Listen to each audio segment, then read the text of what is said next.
आणि एक महत्त्वाची बातमी, 500 रुपयांच्या स्टॅम्प पेपरवर आमदार संजय गायकवाड यांचा करारनामा। इम्तियाज जलील आणि माझी लढाई होणार असं संजय गायकवाड यांनी म्हटलेलं आहे।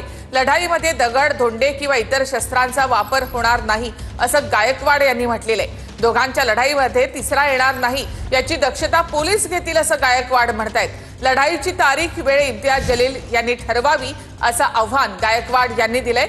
लढाईमध्ये दोघांचं बरं वाईट झाल्यास जबाबदारी आमच्या दोघांची राहील असं गायकवाड यांनी म्हटलंय।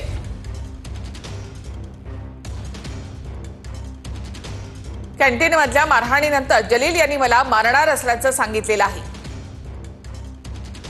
बुलढाण्यामधल्या सभेत जलील यांनी मला मारण्याचं आव्हान दिलंय असं गायकवाड यांनी म्हटलंय। त्या अनुषंगाने हा करारनामा दोघेही करत आहोत। वेळ, तारीख आणि जागा इम्तियाज जलील यांनी ठरवावी।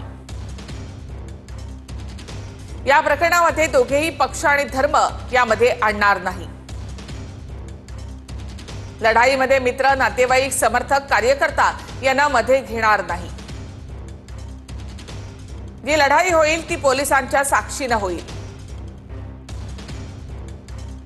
लढाईमध्ये कोणतेही शस्त्र, अस्त्र, दगड, धोंडे, इतर शस्त्र आणि साहित्याचा वापर करणार नाही। दोघांच्या लढाईत तिसरा येणार नाही याची दक्षता पोलीस घेतील। लढाईमध्ये दोघांचे बरं वाईट झाल्यास जबाबदारी आमच्या दोघांची राहील।